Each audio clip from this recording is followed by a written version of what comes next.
yang dilakukan oleh selebgram yang diduga mengandung unsur ujaran kebencian.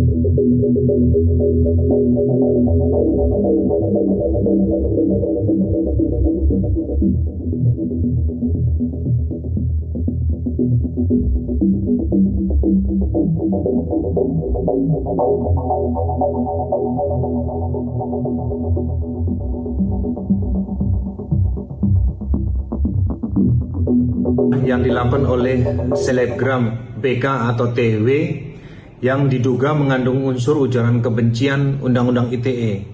Kemudian Polresta Pati melakukan upaya-upaya penyelidikan. Yang pertama, memintai keterangan kepada yang bersangkutan untuk mengklarifikasi terkait video yang sudah dibuat dan juga kepada yang merekam. Walaupun yang bersangkutan juga telah membuat video permohonan maaf. Kemudian yang kedua, kita akan berkoordinasi dengan saksi ahli, yaitu saksi ahli antropologi, saksi ahli bahasa, dan juga saksi ahli pidana terkait dengan Undang-Undang ITE. Kemudian setelah itu akan kita lakukan gelar perkara dengan tim cyber Polda Jawa Tengah. Assalamualaikum warahmatullahi.